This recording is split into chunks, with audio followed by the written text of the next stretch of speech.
clásico es aquel libro que una nación o un grupo de naciones o en largo tiempo han decidido leer como si en sus páginas todo fuera deliberado, fatal, profundo, como el cosmos y capaz de interpretaciones sin término. Ya, en realidad no es una afirmación tan compleja. Lo que tenemos que tener claro, y esto es una recomendación que vamos a tener que incorporar de forma permanente como una de nuestras herramientas permanentes de trabajo. Es decir, cuando yo me enfrento a un término o a una expresión eh, eh, que me resulte curiosa, ¿cachai? Tengo que despejar la duda yendo al diccionario. Eso es lo primero. Es decir, ir en busca del significado, porque puede que yo tenga el significado para una palabra, pero ese significado puede ser un significado coloquial de uso cotidiano, pero hay palabras que ocultan segundos significados, segundas acepciones, y es ahí justamente cuando los textos se iluminan, es decir, cuando el texto adquiere todo su sentido, o por lo menos el sentido que propone el autor. Entonces, ¿qué entiendes tú, Catalina querida, por deliberado? Partamos por ahí. Ya, lo que yo entiendo por deliberado es algo como que yo quiero hacer con mi propia voluntad, como que yo decido hacerlo, como Ya. algo intencionado podría ser. Es intencionado en la medida que es pensado. Eso quiere decir deliberado. Deliberar significa pensar en algo para poder desarrollarlo. Eso quiere decir deliberado. Es algo que yo, claro, hago por voluntad, pero por voluntad reflexiva. Es algo en lo que yo pienso. ¿Ya? Entonces, lo deliberado es un espacio reflexivo, es un espacio en el que yo, ¿cierto?, me entrego al pensamiento, a la reflexión.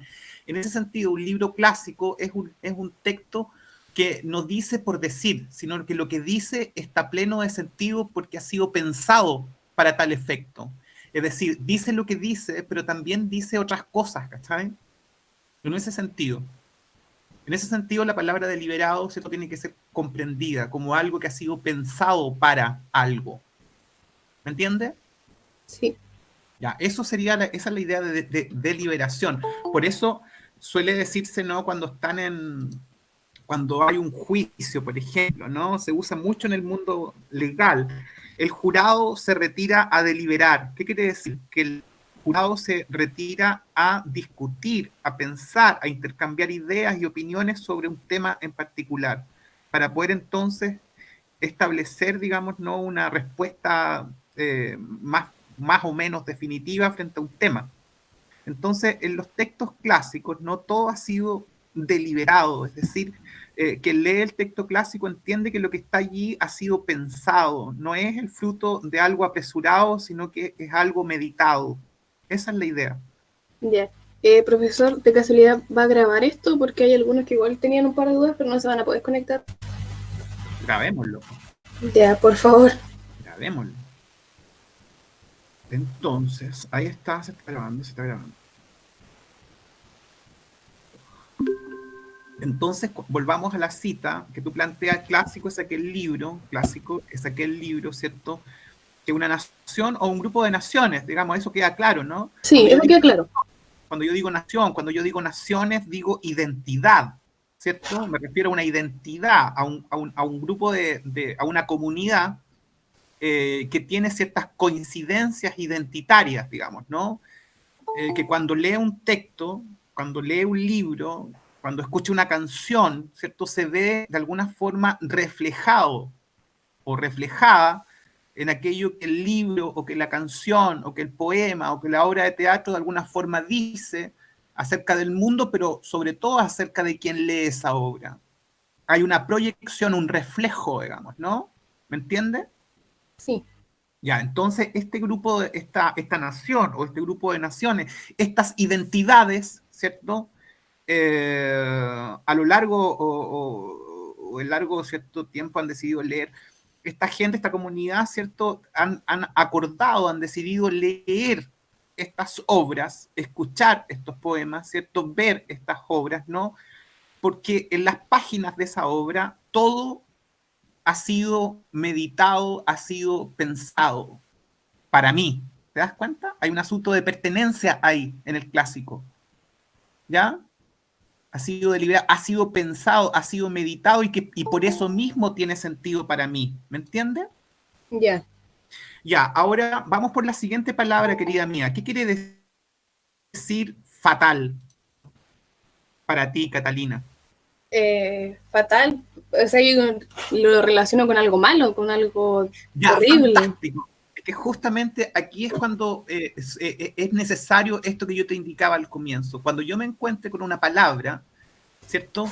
Y esa palabra evoca ideas en mí, y evoca, ¿cierto?, conceptualizaciones en mí, nunca tengo que estar seguro del todo. Tengo que ir a un diccionario, a una enciclopedia y respaldar la idea que tengo sobre esa expresión, sobre esa palabra. Porque fatal acá no necesariamente quiere decir algo malo, digamos, ¿no? ¿Te das cuenta? Aquí ¿Ya? fatal quiere decir inevitable. Lo fatal es lo inevitable, aquello que no se puede evitar. Eso es lo fatal. ¿Me entiendes? ¿Ya? La fatalidad es lo inevitable, es lo que no se puede evitar. Es fatal, por ejemplo, nuestra condición mortal. Nosotros no podemos escapar a la condición de nuestro ser mortal. Eso es fatal. Nosotros estamos de alguna forma, somos seres mortales, seres para la muerte. No podemos evitar la muerte. Eso es una condición de fatalidad, de algo que es inevitable. Pero no necesariamente te das cuenta tú, es malo, digamos, ¿no? En ese sentido negativo. ¿Te das cuenta? ¿Ya? ¿Cómo podría ser un ejemplo de que algo fatal sea bueno, por Por ejemplo? ejemplo, una herida fatal. Una herida fatal es una herida, ¿cierto?, que no se puede, digamos, no curar o mejorar. Es una idea, es una herida, ¿cierto?, fatal, digamos, no una herida que acarrea, digamos, no un fin inevitable. Ah, ya.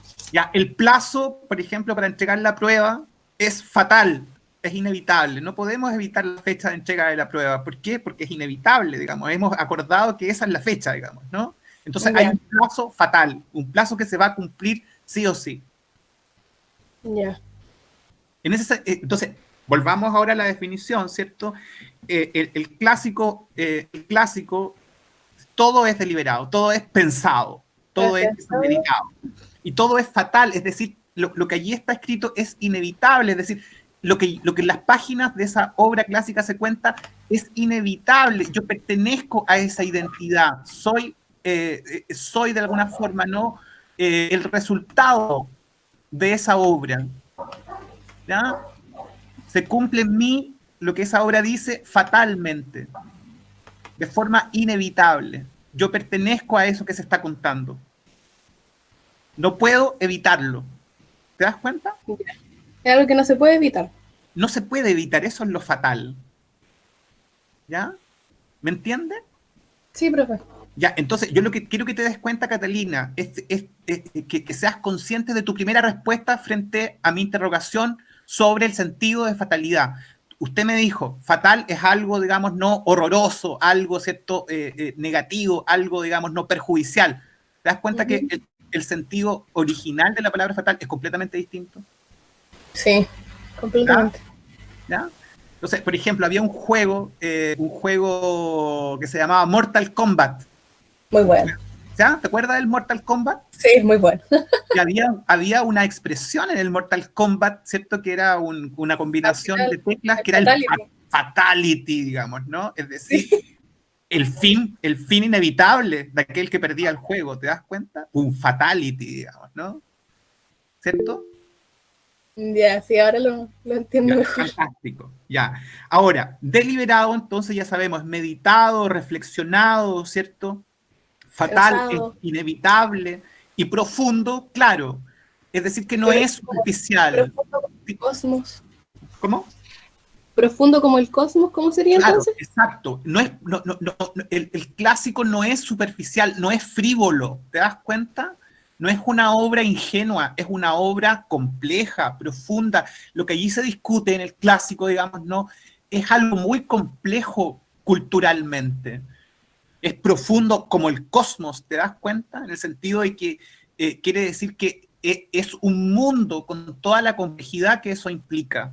No es algo, no, el clásico no es superficial. Entonces yo puedo leer una obra clásica y decir, pero aquí se habla del amor y de dos personas que están enamoradas, Romeo y Julieta, por ejemplo, no sé, que es un clásico. Pero son dos adolescentes que se enamoran, que es una obra de amor, digamos, no una obra de amor romántico, de amor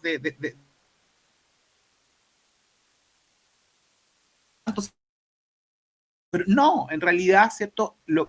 El amorío, el amor de Romeo y Julieta nos da una idea de lo complejo que es el sentimiento del amor, que es, digamos, ¿no? Que está más allá de la confrontación política de las familias, digamos, ¿no? El amor es un desorden de las estructuras tradicionales, va más allá de eso. Entonces, estoy enfrentado a una discusión en torno al amor. ¿Te das cuenta? Es profunda, entonces el clásico es una obra profunda, como el cosmos, digamos, ¿no? Es profunda, y no hay en relación con esa profundidad una respuesta única, una interpretación única. No hay una sola verdad, hay distintas formas de abordar esa profundidad. Entonces, como entendieron, o como leyeron, o como vieron los espectadores, ¿cierto? Romeo y Julieta en el siglo XVI, no es igual a como la vieron en el siglo XVII o como la vieron en el siglo XVIII o como la vemos hoy en día en el siglo XXI cuando vemos representada a Romeo y Julieta. Nosotros tenemos otra lectura de esa obra que tiene que ver con nuestras propias experiencias, con cómo ha cambiado la idea del amor. ¿Te das cuenta? Entonces, esa obra es inagotable, no se agota. ¿Por qué? Porque puede volver a ser interpretada. ¿Te das cuenta? Sí, profe. Ya, ¿queda más o menos claro ahí? Sí, ahora lo que me queda más claro. Ya, entonces mi recomendación sigue siendo la misma. La más importante aquí es esta recomendación. Cada vez que yo me encuentre en un texto con una expresión, ¿cierto? Que yo creo entender, mejor voy al diccionario y respaldo aquella comprensión que tengo y puede que me lleve algún tipo de sorpresa. Como pasó con la palabra fatal. ¿Te das cuenta? Sí. Ya, fantástico. Ya, ¿hay otra pregunta? Profe, una consulta. Sí, Víctor. La extensión máxima de la, en cuanto a hojas, ¿cuánto era? Creo que lo había mencionado, pero no recuerdo muy bien. Extensión máxima por respuesta. Sí, algo así. Yo creo que entre una plana y media, yo no creo que más, digamos, ¿ya? Profe, Ya, pero no, extensión así de toda la prueba, ¿cuánto sería máximo? Si tú Porque sumas creo que no lo plana, puso en no, el porque curso. no está determinado, porque plana y media, digamos, no, pues ya. van a ser como, no sé, 4, van a ser como 6 páginas, no creo que más. Ya. Como máximo 6 páginas, sí. Sí, pero no piensen tanto en términos de cuánto tengo que llenar una página, piensen en si estoy respondiendo o no la pregunta, digamos, ¿no? Eso es lo importante. Perfecto. ¿Ya? Si es una Víctor, respuesta, teníamos como igual la duda de si si es nos una pasábamos mucho. si es una respuesta sólida, digamos, ¿no? Una respuesta argumentada, una respuesta con ejemplos, ¿no? O sea, entre un alumno que me da una respuesta, ¿cierto? En donde muchas de las ideas que plantea están respaldadas en fragmentos de la obra, que están respaldadas, digamos, ¿no? En ideas, ¿cierto? De los complementarios, va a ser una respuesta mucho mejor que alguien que me responda mediante afirmaciones que no se sostienen en ninguna parte, digamos. ¿Te das cuenta? Ya. Profe, entonces en ese sentido, por ejemplo, una de las preguntas preguntadas, el sentido que tiene tal cosa para el lector. Ahí tenemos que responder con argumento en base al texto y aparte expresar nuestra opinión, ¿correcto? Ya, eso es interesante por lo siguiente, porque cuando la pregunta les pide la opinión, lo va a decir, según su punto de vista, según su opinión. Ahí entonces se autoriza la opinión. La pregunta no pide la opinión, no tengo por qué darla.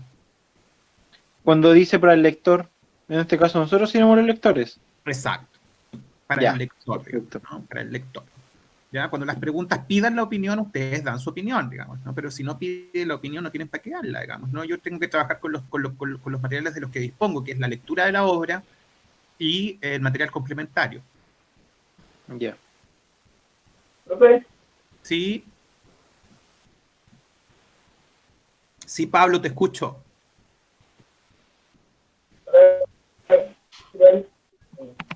sobre, sobre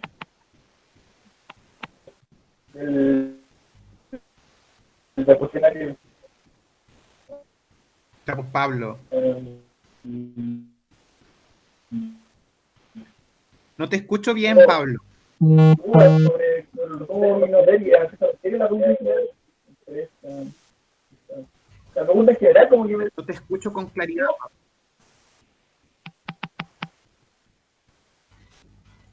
No te escucho con claridad.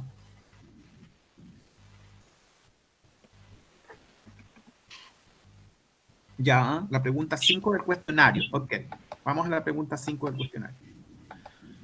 Pregunta 5 del cuestionario.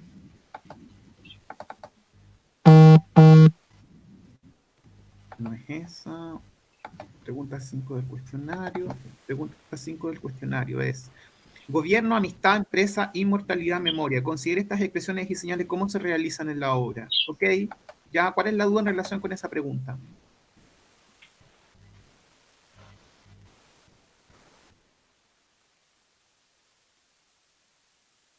O sea, es interpretativo todo, querido Pablo, que eh,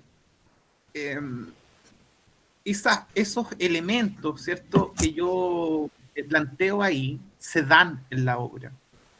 Están ahí, digamos, ¿no? No hay que rastrear, no hay que excavar tanto en el texto para dar con esos elementos. Esos elementos están planteados en el Gilgamesh, ya son evidentes, digamos, no constituyen los nudos también, o aportan a los nudos, digamos, ¿no? La amistad, por ejemplo.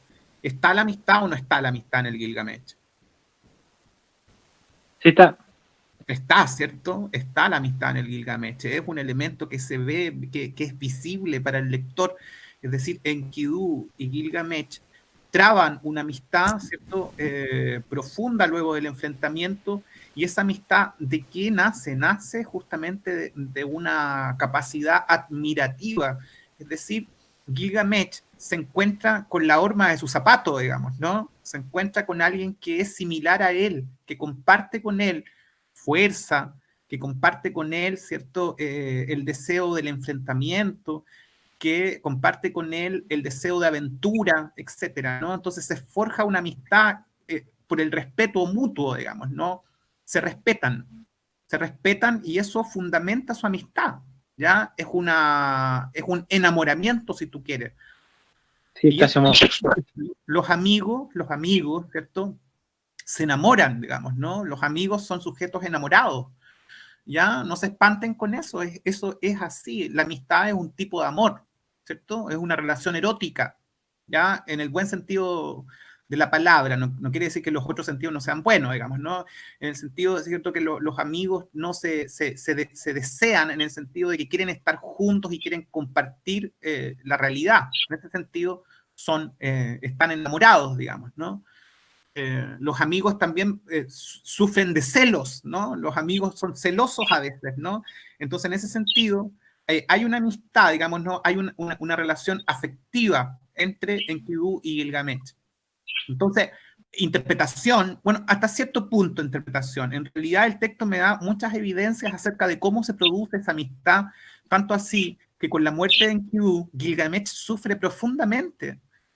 ¿Ya? No tanto porque se dé cuenta que él también se va a morir, sino porque ha perdido una parte de sí mismo, digamos, ¿no? Ha perdido, Lo veló como por 7 días. ¿cierto? ¿Se entiende? Sí. Y claro, claro que me refiero, Pablo, ¿cierto?, a Gilgamesh como un gobernante. Eso es, digamos, ¿no? La obra parte con la crítica al gobierno de Gilgamesh. Y es cierto que una vez que Gilgamesh pasa por todas las penurias, ¿no?, a las que se somete un héroe épico, ¿cierto? La empresa, ¿cierto?, que él lleva adelante, lo lleva por distintas experiencias, ¿no? Es cierto que Gilgamesh después se transforma en un mejor gobernante, ¿o no es así? Profe, ¿se podría decir que se humanizó? Sí, si tú quieres verlo así, me parece que es una buena forma de verlo, digamos, ¿no? Que él se humaniza, Porque digamos, ¿no? Sí, se humaniza. O sea, quiere decir que cuando yo digo es que se humaniza, quiere decir que desarrolla virtudes, Desarrolla virtudes como la justicia, ¿cierto? Como empatía. El bien común, la empatía, digamos, ¿no? El deseo de memoria, etc.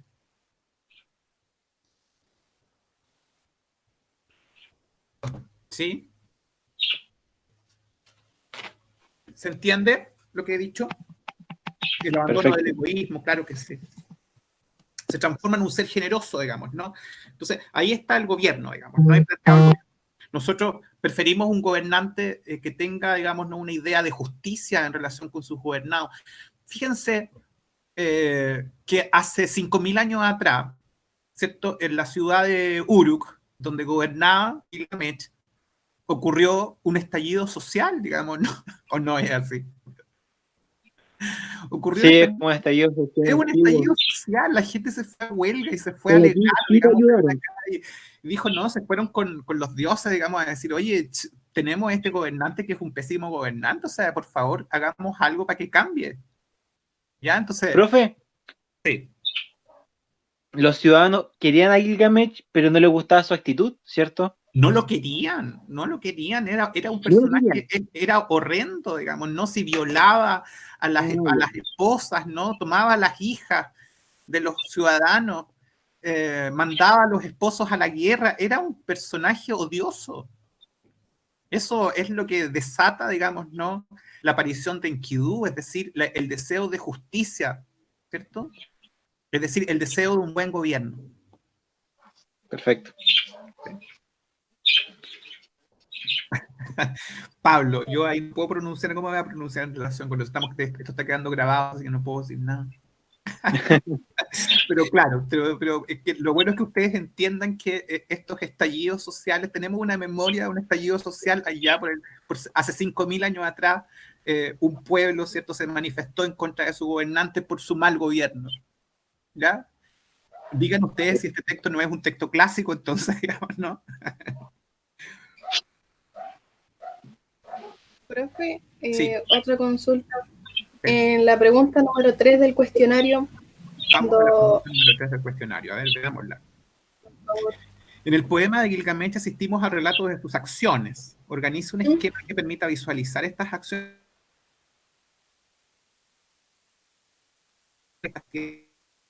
Mi consulta, ejemplo, como general, por así decir, y dentro de ella como que la explicamos las otras acciones que tuvo. A ver, ¿cómo le explico? Un ejemplo podría ser el viaje que él tuvo para buscar la inmortalidad. Sí. Esa podría ser una acción. Sí. Pero dentro de esa acción hay más acciones. Cuando habla con una Ushnapistin, cuando busca la flor, ¿podríamos colocar esas acciones dentro de esta misma o debemos colocarlas así como cada una individual? Ya, mira. Yo creo que algo que a nosotros nos caracteriza como cultura, como sujetos de la imagen, ¿ya? Digámoslo así, Catalina, como sujetos de la imagen, nosotros tenemos una relación permanente con lo audiovisual, ¿cierto? Una de las expresiones de esa tendencia audiovisual es que vemos series de televisión, vemos telenovelas, etcétera, ¿no?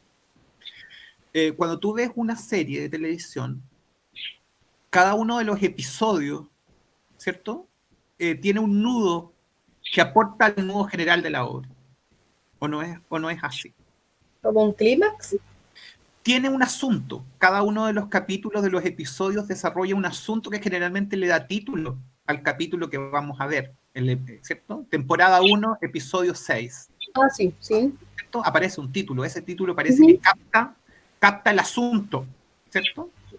El asunto del capítulo, del episodio. Sí. En torno a ese episodio ocurren otras tramas, alimentan el episodio, ¿cierto?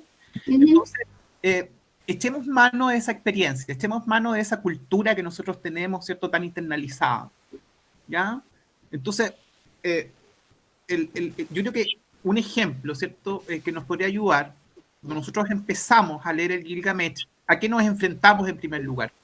¿Cuál es el primer hecho aglutinante de la primera tablilla? ¿El mal gobierno de Gilgamesh? ¿Cierto que sí, Víctor? Es Ujú. así, ¿no? ¿Ya? Ese es el primer Es como episodio, ¿cierto? el que Entonces, lidera toda la trama. de ahí parte todo, ¿no? ¿Cierto? Sí. Entonces, bueno, yo podría ponerle nombre a esa tablilla, decir, ¿cierto? El mal gobierno. Y el mal gobierno, ¿cierto? Tiene varias acciones ahí, digamos, ¿no? Parte primero diciendo quién es Gilgamesh, ¿cierto? La tablilla 1 engrandece, pero parece que ese Gilgamesh que aparece ahí elogiado al comienzo de la tablilla es el Gilgamesh del final, o sea, parte por el final. Parte, ¿cierto?, por la memoria que hay de Gilgamesh, pero antes de que Gilgamesh se transformara en ese gobernante prestigioso, digamos, ¿no? Bueno, primero era un mal gobernante. Y la gente se organizó, ¿cierto?, para pedir, digamos, ¿no?, a los dioses la ayuda para transformar a Gilgamesh en un mejor gobernante, ¿cierto? Ujú. Entonces lo que yo tengo que captar ahí es los elementos narrativos, las acciones, ¿cierto?, que orientan cada una de las tablillas. Una forma, me parece a mí, en la que yo puedo organizar este esquema es por las tablillas, digamos, ¿no? Tablilla 1, tablilla 2, tablilla 3, tablilla, etc. Yo puedo plantear un esquema a partir de las tablillas, ¿no? Profe, otra consulta. ¿Queda claro, Catalina? Sí, profe. Fantástico. ¿Ya? David, Víctor, David. En cuanto a los conocimientos, no me acuerdo qué pregunta era realmente, pero creo que era la 4 o la 5, no. La 4. Los conocimientos que nos entregaba Gilgamesh, ¿se podría tomar como conocimiento la apreciación de la vida mortal? Claro que sí, digamos, yo creo que ese es eso El objetivo, creo es yo, lo que en plantea cuanto Lara a de Peinado, digamos, ¿no? Que el gran asunto del poema, finalmente, el gran asunto del poema de Gilgamesh es la aceptación de la mortalidad. otro de los conocimientos que se podrían tomar es la apreciación de la amistad, creo yo, ¿no? Por Y el ejemplo, ¿cierto? gobierno Sí, exacto, también, pero el gran asunto sigue siendo, digamos, ¿no? de la apreciación de la vida. El carpe Claro, diem. sí, exacto. Yo creo que por ahí va, digamos, ¿no? Es decir, que tenemos que aprovechar nuestra vida para realizar buenas obras, digamos, ¿no? Obras memorables, obras que queden en la memoria de los hombres, ¿no? Esa es la mejor inmortalidad a la que yo puedo acceder. Qué buena. Profe, pero cuando se refiere a Gilgamesh, ¿se refiere al texto en sí de Gilgamesh o a solo las acciones de Gilgamesh, el personaje? Es que las acciones de Gilgamesh son el poema de Gilgamesh, ¿cierto? Por eso se llama así. La épica de Gilgamesh, la epopeya de Gilgamesh o el poema de Gilgamesh son las acciones de Gilgamesh las que Ah, ya. son dignas de narrar y de contar y de cantar, ¿cierto? Ya, ahora me quedó más claro. Súper. Muchas Me alegro. Sí, Kurt, por favor. Hola, profe. ¿Ya? ¿Ya? ¿Ya? ¿Ya?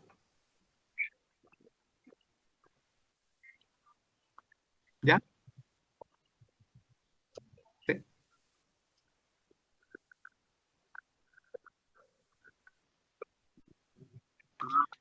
Ya, ok,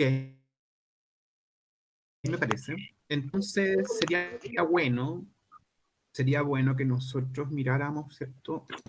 Un textito. Creo que el texto complementario sale esa parte de lo canónico. Por Wade, no. Por. Ay, no me acuerdo. O sea, se menciona primero el sentido que tenía primordialmente el de la recta, va de la regla, ¿Ya? y después como los ¿Ya? filólogos alejandrinos del tercer siglo, después de Cristo, si no mal recuerdo, adoptaron este ¿Ya? término para hacer como, por así decirlo, un estante de libros clásicos que representa en su mejor forma la expresión del lenguaje, ¿Ya? como lectura ideal. ¿Ya? Ok. Miren, vamos a volver, les voy a compartir mi pantalla para que veamos ahí algo que puede servir para aclarar la pregunta de Kurt, ¿ya? Voy a compartir pantalla entonces. Voy a compartir pantalla. Voy a compartir pantalla. Estoy compartiendo pantalla en este momento. Ustedes, por favor, confírmenme si pueden ver mi pantalla. ¿La pueden ver? Sí, profe. Y el micrófono Entonces, Entonces, aquí estamos en el texto, ¿cierto? Que estaba mencionando David, ¿cierto? Que es el texto una preferencia, bien puede ser una superstición. Originariamente la palabra canon designa una vara o caña recta de madera que los carpinteros usaban para medir. Primero, el texto canónico es una medida, Kurt, eso es. El texto canónico es una medida. Sirve para medir otras obras, digamos. Es decir, alguien que escribe una obra tiene que ajustarse, digamos, ¿no? A una medida, digamos, ¿no? Tiene que aspirar a aproximarse, digamos, ¿no? A esta medida que instala el canon. La obra canónica es una obra que sirve de modelo para otras obras, digamos, ¿no? Entonces, ¿todas las obras son epopeyas? No, digamos, no todas las obras son epopeyas, y las que quieren ser epopeyas tienen que ajustarse a ciertas obras canónicas que encarnan el sentido fundamental de lo que es única. ¿Cierto? Entonces, por eso dice el texto, más tarde, en sentido figurado, pasa a significar una norma de conducta, ¿cierto? Es decir, si yo quiero escribir un poema épico, tengo que reconocer cuáles son aquellas obras épicas fundamentales, digamos, ¿no? Para aproximarme al modelo canónico, para copiarlo, para imitarlo o para transgredirlo, ¿ya?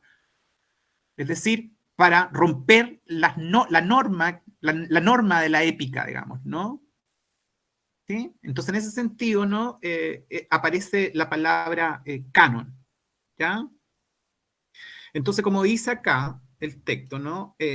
Por eso, para Suyá, el núcleo del sentido del concepto canon contiene por lo menos dos aspectos. El primero es un texto, el texto canónico, ¿cierto? Es normativo, establece una regla, una norma, una ley.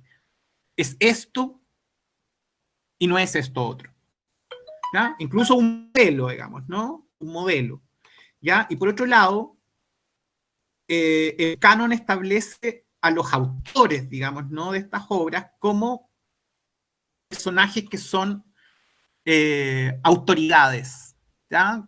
Por lo tanto, si yo quiero aprender acerca de la épica, bueno, debiese partir por leer aquellas obras canónicas porque son las que definen el género. ¿Ya? No sé si se entiende mi respuesta, querido Kurt. Ya, fantástico, qué bueno. Profe, a mí todavía me cuesta entender el canon. ¿Ya? ¿Qué es lo que no entiende Moira? ¿Ah? ¿Qué es lo que no entiende? ¿Qué es lo que no se entiende del canon, de la expresión canon? El canon como concepto es lo que no entiendo, porque, o sea, no entiendo por qué el Gilgamesh en este caso o el Génesis son canon. Yo creo que en el caso del Gilgamesh se establece como obra canónica en el sentido de que define la naturaleza de lo que es el género épico. Es decir, si el género épico, ¿cierto?, consiste en una obra que tiene como protagonista un héroe que enfrenta dificultades, ¿cierto?, para llevar a cabo su proyecto, ¿cierto? ¿Dónde encuentro yo esas ideas plasmadas de forma clara? En el Gilgamesh, seguramente, o en la Ilíada, o en la Odisea. Es decir, la obra canónica establece una norma, ¿cierto? Busquemos algo más próximo. A ver. Profe, ¿cuál? yo en ese sentido Sí. entendí como que Gilgamesh formó como las bases de la literatura con respecto a su origen. Pero cualquier literatura, toda la literatura, o en este caso, un tipo de A literatura. lo que estamos buscando, pues, a la épica. A la épica, justamente, eso es. Por eso es una norma, Porque, por eso es un canon. por los cimientos. ¿Sí? El modelo a seguir para empezar a expandir la épica. Exacto, exacto. Porque, o sea, ¿qué fue primero igual? ¿Pues Gilgamesh o la Odisea? ¿Gilgamesh o la Ilíada? Si no hubiera sido Gilgamesh, no se hubiera podido crear los demás, pues, porque no tienen un modelo a seguir. Exacto, por eso es un canon. Por eso se transforma en un, ¿cierto? Ahora, no sabemos. ¿Qué pasa con la Biblia, profe? Pasa con la Biblia, porque, por ejemplo, cuando yo leo el Génesis, ¿cierto? El texto de creación, es un texto canónico en el sentido que da las pautas de cómo, digamos, ¿no? Se articula un texto que habla acerca de la creación del universo. ¿Ya? Se recogen ahí algunos elementos que después se van a repetir en otras obras que intentan dar cuenta de cómo se organiza el universo. ¿Ya? Por eso es un texto canónico, digamos. No todos los cristianos tienen que conocer el Génesis, digamos, ¿no? Porque ahí está el canon que habla acerca de cómo se creó el mundo, digamos, ¿no? Ah, Es y un, ese es el que da pautas para todas las demás como creaciones. es una pauta, ¿cierto? Es un modelo, digamos, ¿no? Establece una condición básica, ¿ya? Por ejemplo, ¿cuál será el canon, ¿cierto? De la pintura, digamos, ¿no? El canon básico de la pintura quiere decir, ¿cierto? Querrá decir, me imagino yo, que para poder pintar, digamos, ¿no? Desarrollar el arte pictórico, tengo que representar una realidad, ¿cierto? ¿Ya? Entonces, como dice el compañero ahí, ¿el arte rupestre sería canónico? Claro que sí, digamos, ¿no? Porque parece que los pintores de las cavernas, ¿no? Representaban su entorno, digamos, ¿no? Entonces la pintura es una representación del mundo, ¿sí? Ahí encuentro yo elementos canónicos, digamos, ¿no?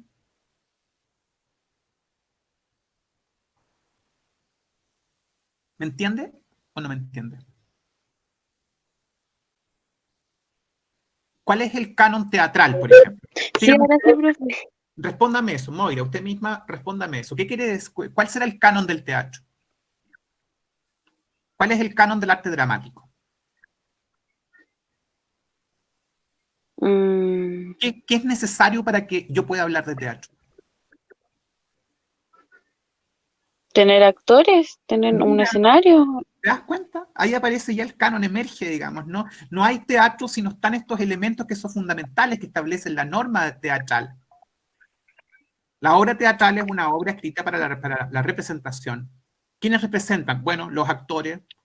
¿Y dónde representan? Bueno, sobre un espacio, ¿cierto? El que es el espacio teatral. ¿Te das cuenta? Aparece ahí el canon. El canon emerge como una norma. ¿Ya? Ah, ya, profe. ¿Sí? Y eso es lo que da las pautas para que después se puedan crear otras cosas nuevas. Exacto, ¿no? Como imitación, como ampliación Siempre siguiendo la misma arma. o como transgresión, ¿cierto? Ya. Ahora sí, profe. Sí. Moira, ¿tú leíste Rayuela de Cortázar? No. No has leído Rayuela de Cortázar. No. No, Pero has visto, por ejemplo, Juego de Tronos, sabes que es una novela, ¿cierto? no tampoco. Es que no soy de ver muchas. Muchas series. A ver, busquemos. ¿Pero qué has leído? A ver, cuéntame qué has leído. 1984, Ya, ok. Un Mundo Feliz. Ya, quedémonos ahí. Quedémonos en 1984. 1984 es una novela, se dice, una novela de Histórica. anticipación, ¿cierto? Una novela de anticipación, así se llama el género, ¿ya? Es una Es novela, una... pero es una novela de anticipación. ¿Qué quiere decir esto? Que es una novela que plantea un futuro, un escenario futuro, ¿ya? Y ese escenario futuro que plantea 1984 es un futuro distópico, es decir, es un mal futuro. Entonces, en ese sentido, ¿cierto? Todas las obras que de alguna forma se plantean en esa perspectiva encuentran en la obra de Orwell, ¿cierto? Un escenario canónico. En ese sentido, 1984 es una obra canónica. ¿Por qué? Porque establece unas pautas para poder hablar acerca del futuro. ¿Me entiendes? Sí. ¿Ya? Entonces yo puedo encontrar otras obras similares, ¿no? Un Mundo Feliz, ¿cierto? Alphaville, etcétera, ¿no? Puedo encontrar un montón de obras que de alguna forma dialogan con 1984, ¿cierto? Y que imitan 1984, amplían la experiencia de 1984 o bien transgreden lo que 1984 establece como norma para las novelas de anticipación. Ah, Profesor, ¿Sí? Porque hay algunas que se complementan. Exacto, exacto, muy bien. Por favor, escucho. Pero para que una obra sea canónica, tiene que ser necesariamente lo primero, por ejemplo, el Gilgamesh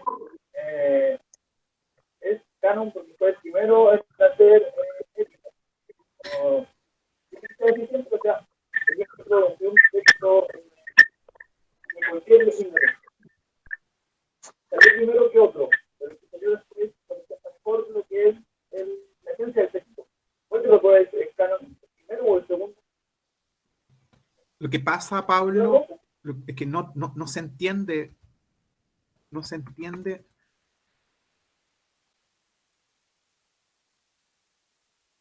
Tu audio.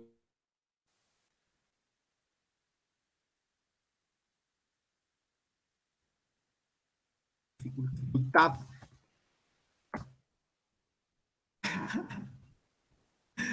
Sí, capalo tu micrófono. Pero más o menos entiendo tu pregunta, por lo que alcancé a entender, digamos, ¿no? La obra clásica eh, en- tiene una naturaleza fundacional, ¿ya? Y tiene un carácter universal también, digamos, ¿no? Tiene que, pero para que algo sea canónico debe ser lo primero en el género. Es que puede ser lo primero, pero es que puede pasar que eso que nosotros entendemos como lo primero pueda volver a ser lo primero otra vez, digamos, ¿no? A ver, ¿qué es lo que quiero decir? ¿Qué es lo que quiero decir? Por ejemplo, por ejemplo, El Quijote de la Mancha, ¿cierto? El Quijote de la Mancha, la obra de Cervantes, los estudiosos dicen que es un clásico. Estamos de acuerdo, ¿cierto? Estamos de acuerdo en que El Quijote es un clásico. Es una obra canónica, también, ¿cierto? Una obra canónica, porque establece el modelo de la novela moderna. Por eso se dice, es la primera novela moderna. El Quijote de la Mancha es la primera novela moderna. ¿Por qué? Porque establece las pautas de lo que se entiende por novela moderna. ¿Ya? Entonces, es un clásico, ¿cierto? Es una obra que tiene muchas interpretaciones, que se va actualizando permanentemente, es una obra deliberada, ¿cierto? Es una obra fatal, digamos, ¿no? Porque habla acerca de la condición humana en este contexto de modernidad en el que nosotros vivimos, ¿cierto? Etcétera, ¿no? Pero es una obra canónica porque además nos dice cómo se tiene que escribir una novela. ¿Cómo se escribe una novela? Bueno, habría que leer El Quijote y entender lo que es una novela y cómo se debe escribir una novela. ¿Ya? Entonces es una obra, se dice, una obra fundacional. Fundacional, ¿por qué? ¿Por qué? ¿Por qué? ¿Qué carajo es una obra fundacional? Bueno, porque funda un género, digamos, ¿no? Funda un género. Funda el género de la novela. Funda el género, ¿sí? Funda un género. La novela moderna, digamos, ¿no? La novela moderna, ¿cierto? ¿Sí? El Quijote, ¿cierto? El Quijote, estamos hablando del Quijote. El Quijote de la Mancha. El Quijote de la Mancha. ¿Ya? Pero mira, pasa algo súper cuático acá. El Quijote de la Mancha. Pablo, pero espérate, si todavía no termino. El Quijote de la Mancha. ¿Ya? ¿Cierto? Ahora, eh, luego, digamos, no aparece una novela, voy a dar un ejemplo extremo, como Rayuela, de Cortázar. De Cortázar. O, no sé, 100 años de soledad. 100 años de soledad, de García, ¿cierto? De García Márquez. ¿Ya? Y estas novelas, ¿cierto? Son también, a su vez, ¿no? Obras, digamos, ¿no? Que están, primero, en diálogo con El Quijote de la Mancha, ¿cierto? Las reconocemos como novelas. ¿Por qué? Porque siguen de alguna forma, ¿no?, las pautas que funda, que inaugura, ¿cierto?, Cervantes con el Quijote de la Mancha, digamos, ¿no? ¿Cierto? Ahí está. Ahí hay un lazo, ¿no? ¿Qué es lo que es Cien años de soledad? Una novela. ¿Qué es lo que es Rayuela? Una novela. ¿Y por qué una novela? Bueno, porque sigue las pautas, ¿no?, de la novela moderna que inaugura. Hay un personaje, hay una serie de episodios, ¿no?, que se desarrolla en una estructura cronológica, ¿cierto? Hay una diversidad de personajes y de espacios, etcétera, etcétera, etcétera. Todo lo que ustedes saben, ¿cierto? ¿Ya? ¿Cierto? Eso por una parte. Pero algo raro pasa, por ejemplo, con Rayuela. En Rayuela, ¿cierto? En Rayuela, esta novela de Julio Cortázar, el autor nos propone un juego al inicio de la novela. Nos propone un mapa. Es decir, esta novela que yo le propongo a usted, lector, usted la puede armar a su pinta. O sea, yo le propongo que la lea de esta forma, pero usted puede leerla de esta otra forma o puede leerla como quiera, digamos, ¿no? Entonces, en ese sentido, ¿cierto?, Cortázar transgrede, rompe la norma, ¿cierto?, que inaugura Cortázar y nos propone una nueva norma, un nuevo paradigma para la novela. Es decir, yo podría decir que Rayuela, en ese sentido, es una novela fundacional, otra vez, digamos, ¿no? Fundacional, ¿cierto? ¿Por qué? Porque funda, ¿cierto?, la novela contemporánea, digamos, ¿no? Contemporánea. Es una obra fundacional en el escenario de la novela contemporánea. Entonces establece un nuevo canon, ¿cierto? Se transforma en una obra canónica, ¿cierto? Entonces vuelve a ser fundacional. No sé si se entiende la reflexión que he hecho.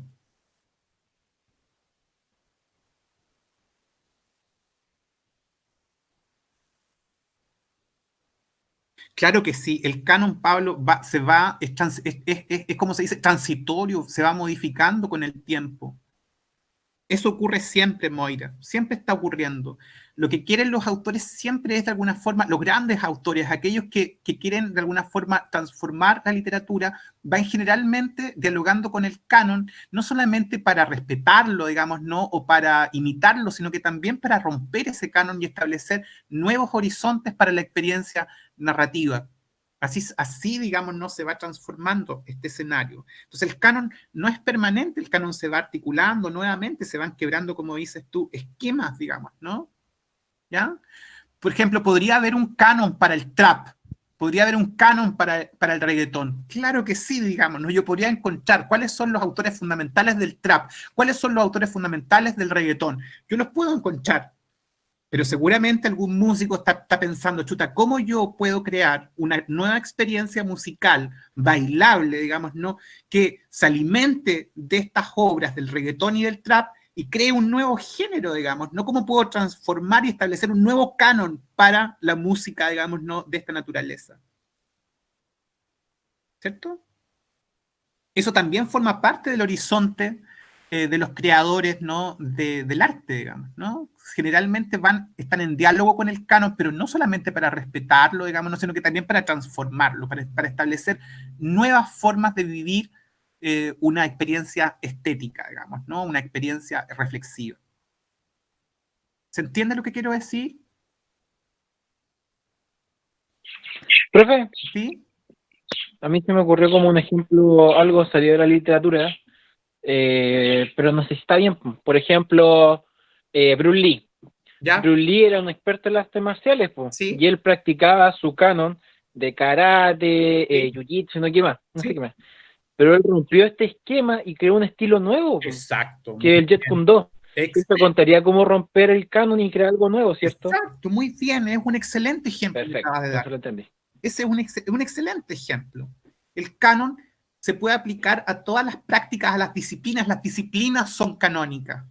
Tienen un canon, digamos, ¿no? Y ese canon se va transformando, ¿ya? Por eso cuando yo digo, ustedes se van a encontrar permanentemente con la lectura, con la expresión lecturas canónicas, digamos, ¿no? ¿Qué quiere decir eso? Que hay lecturas fundamentales. La lectura canónica es una lectura fundamental, ¿cierto? Esas lecturas fundamentales las establece un conjunto de personas que dicen ya, los alumnos de segundo medio tienen que leer estas y estas y estas obras. ¿Ya? Pero puede pasar que hay un cambio de gobierno y el nuevo gobierno dice, ah, mira, este canon a mí no me acomoda mucho. Vamos a crear un nuevo canon para los alumnos de segundo medio, que tiene estas y estas y estas obras. ¿Se entiende? O sea, profe, que al innovar o al quebrar el esquema que ya estaba planteado, ya se está creando un nuevo canon. Sí, sí. Ah, ya. A veces ese canon es exitoso, otras veces no es tan exitoso. Eso Pero va- sigue siendo un canon nuevo. es que justamente la palabra, la renovación es una clave acá. ¿Cierto? Una nueva obra que tiene éxito renueva un escenario, la reconocemos y la consumimos. Exitosa justamente porque es respetuosa con la tradición, es decir, reconoce su origen, pero a la vez establece nuevos horizontes para esa experiencia estética. ¿Ya? Ok. Por ejemplo, no sé, pues si tú comparas Game of Thrones, esta serie de televisión de HBO, ¿cierto? Que es como medieval, etcétera, ¿no? ¿Cuál será el diálogo que tiene Game of Thrones? Me parece a mí que El Señor de los Anillos, por ejemplo, debe ser una obra con la que dialoga, digamos, ¿no? Pero no son lo mismo, ¿te das cuenta? No son lo mismo, son obras completamente distintas, pero sin embargo tienen similitudes. ¿Cómo se explica eso? Bueno, porque seguramente han leído los mismos clásicos, ¿no? Y son conscientes de que hay un canon y son conscientes de que hay que romper el canon, digamos. Eso es lo que le pasa a Martin. Martin dice, ya, está bien, voy a escribir, digamos, un universo, voy a crear un mundo, y para crear este mundo tengo que, bueno, reconocer que hay evidencia literaria anterior. Bueno, voy a leer esa evidencia literaria anterior y a partir de ese conocimiento voy a crear un universo nuevo, pero tengo que romper ciertas convenciones para que mi proyecto narrativo épico sea atractivo para los lectores de esta época, ¿te das cuenta? Sí. Y ahora me quedó más clarito eso, profe. Gracias. De nada, de nada, de nada. Ya, ¿hay más preguntas? Yo tengo otra duda, profe. ¿Ya? Pero igual tiene que ver con el texto de Gilgamesh. ¿Ya? Lo que pasa es que cuando lo releí, porque ya se me había olvidado ya de qué hablaba por completo, Eso no puede pasar. Un lector de literatura, no, si la experiencia de lectura es intensa, digamos, ¿no? Si se lee responsablemente, si se lee, ustedes, disculpa, More, que te interrumpa y después voy a sí, responder tu pregunta, pero ustedes no son, no son lectores convencionales. Ustedes que están estudiando, ¿cierto? Se están formando para ser profesores de lenguaje, ustedes son lectores, digamos, no especialistas, digamos, ¿no? Entonces, no les puede pasar que leen una obra y que 2 semanas después se les olvide de lo que se trata, digamos, ¿no? No. Ustedes leen cuaderno al lado, van leyendo y van tomando apuntes de lo que van leyendo. Así tienen que leer ahora. Ya no pueden leer como leían en el liceo. Ya ustedes ahora son lectores complejos, digamos. Se están formando para ser lectores complejos. No les puede pasar que pasen 2 semanas y se les olvide lo que leyeron, digamos. No, no puede pasar eso. Ya, muy bien, dale. perdón, profe. Eh, es que no sé si yo lo interpreté así de esta forma o realmente era así, Ya, porque la creadora de Gilgamesh fue Anunu, la diosa Nunu, ya, y la creadora de Enkidu fue la diosa Nunu también, ¿o no? sí, sí. Entonces, que ellos eran hermanos, en cierta forma. ¿Sabes qué? El rollo que me pasó ahí no debe ser así porque la expresión no existe en ese momento en el que se crea la obra, pero una forma de entender lo que son clones. Es como una clonación que se hace de Enkidu, ¿ya? Porque se crea de la misma forma, se sigue el mismo patrón, ¿ya? Entonces, Ah, ya. es una forma de clonación, digamos, ¿no? Pero lo que se crea, lo que se dice en la obra es que se crea el doble.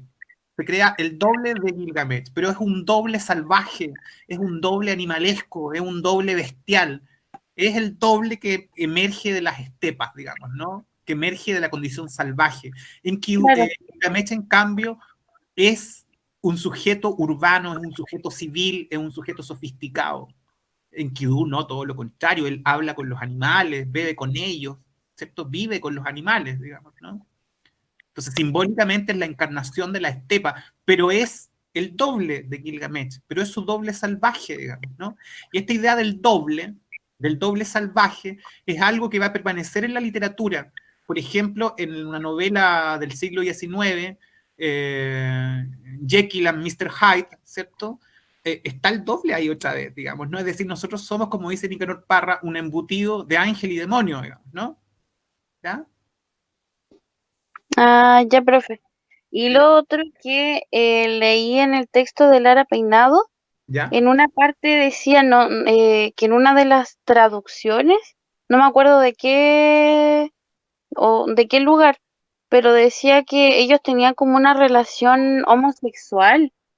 Sí, Y ayer conversaba eso con Yaritza y como que igual quedó en la duda, sí. porque me decía que entre líneas daba a entender eso, pero yo le decía, pero era como amistad, yo lo interpreto así. Y ella me daba su punto de vista, entonces yo le dije que le iba a preguntar a usted como para salir de la duda. Sí, mira, esa es una idea no sé si se dice patentemente, digamos, ¿no? Pero es un principio que va a permanecer en el mundo antiguo. La idea de la homosexualidad como algo contranatural o antinatural es cristiana, digamos, ¿no? En cierta forma, quien negativiza las relaciones homosexuales como afectividad patológica, digamos, ¿no? Es el cristianismo, o por lo menos algunas tradiciones, digamos, ¿no? de esa naturaleza. Pero en el mundo antiguo la homosexualidad tenía, digamos, ¿no? otra connotación, sobre todo, por ejemplo, en el mundo griego, digamos, ¿no? En el mundo griego la homosexualidad tenía un lugar, digamos, ¿no? Una tradición, en cierta forma, ¿ya? Que la relación de amistad entre Enkidu y Gilgamesh tiene una connotación homosexual en el sentido de que es un amor, ¿ya? Una experiencia amorosa, una afectividad, un erotismo, digamos, ¿no? Eso trataba de explicar hace poquito rato ya, ¿ya? La amistad es una forma de amor, digamos, ¿no? Eso hay que entenderlo, así como el amor filial, digamos, ¿no? El amor en la familia es una experiencia amorosa. El amor entre los amigos es una experiencia amorosa, digamos, ¿no? Hay un erotismo ahí. Ahora, ese erotismo no necesariamente es sexual, ¿te das cuenta? ¿Ya? No necesariamente es sexual, es una experiencia erótica, digamos, ¿no? de índole espiritual, mental, etcétera, ¿no? No necesariamente es carnal, ¿te das cuenta? Ahí las cosas están un poco matizadas y hay que verlas en términos culturales, ¿ya? Pero esa relación paradigmática entre Enkidu y Gilgamesh como una relación erótica, digamos, ¿no? O por lo menos de naturaleza homoerótica, después se repite, por ejemplo, la Ilíada, la relación entre Aquiles y Patroclo, tiene la misma connotación. ¿Ya? La relación entre Enkidu y Gilgamesh sirve de paradigma para la relación entre Aquiles, ¿cierto? Y Patroclo, y también en un personaje histórico, ¿cierto? Que es Alejandro. Alejandro Magno también tiene, digamos, ¿no? un amante, digamos, ¿no? Un amante entre sus capitanes, ¿ya? Hefestión se llama, ¿cierto? El amante de Alejandro. Entonces, claro, es posible que yo pueda leer esa relación como una relación homoerótica, pero tengo que hacerle esfuerzo, un esfuerzo más sofisticado o de lectura más sofisticada y entender que en realidad es una amistad, digamos, ¿no? Codificada según la afinidad espiritual de los personajes, ¿ya? En ese sentido, ¿ya? No sé, Pablo, si eso es como tú lo dices, así. ¿Ya?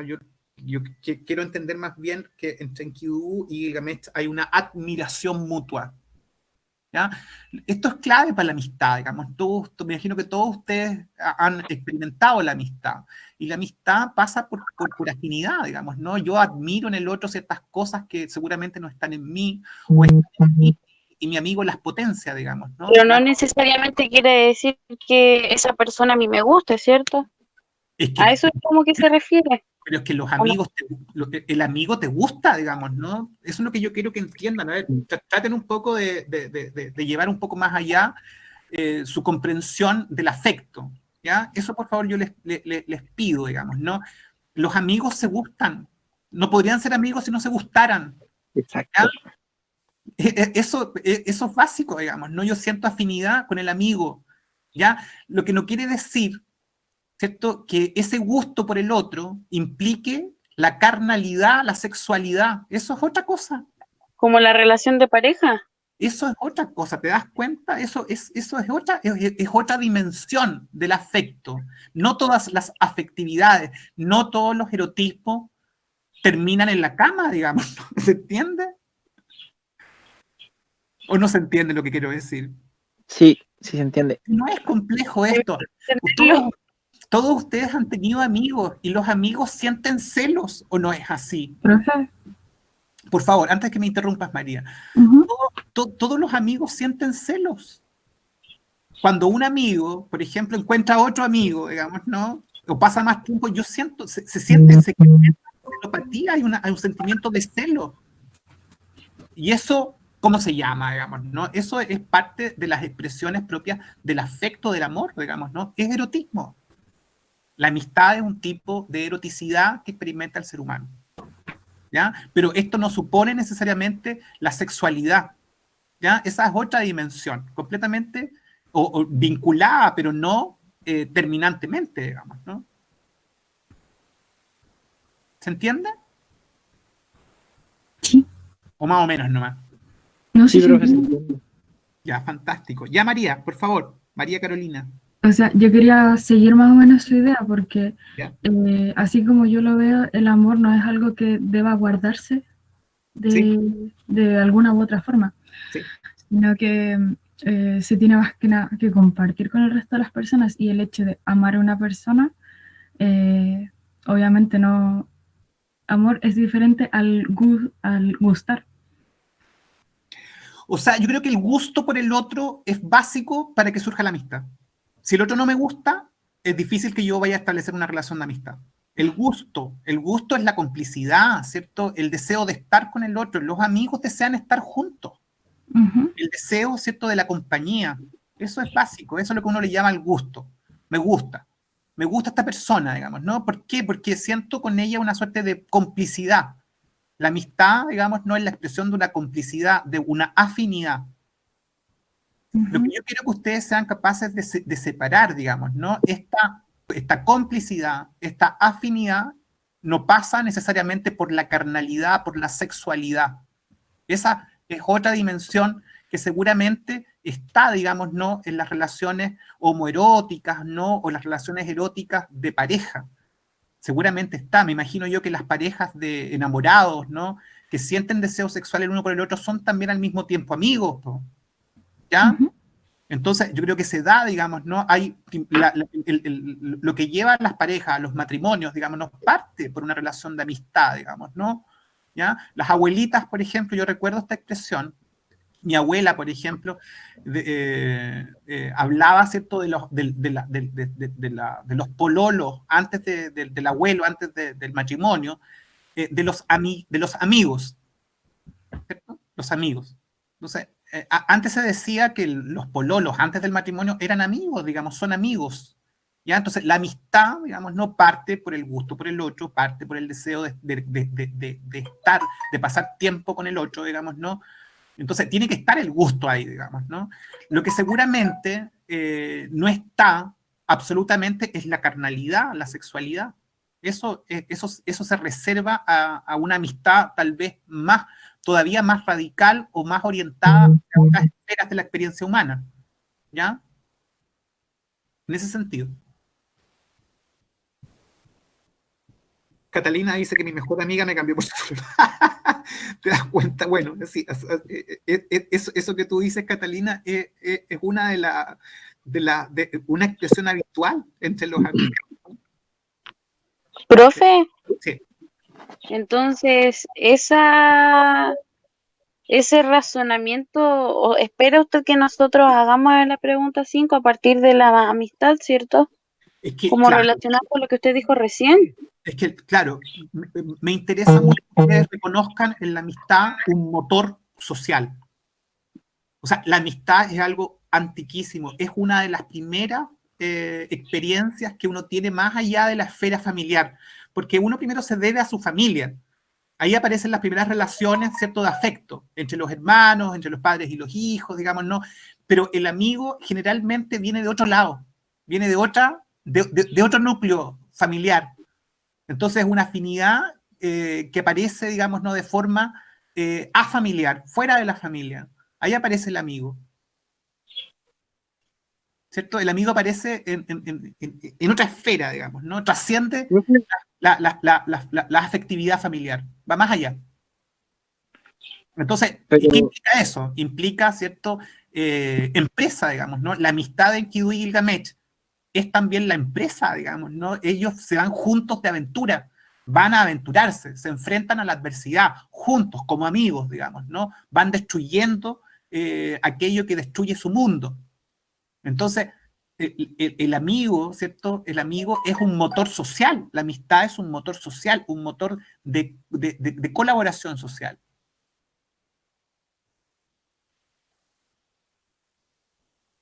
Es un elemento importante la amistad, que es antiquísima. Las reflexiones sobre la amistad son muy antiguas, muy, muy antiguas. profe, algo más contemporáneo podría ser la relación que hay entre Buzz Lightyear y Woody, ¿cierto?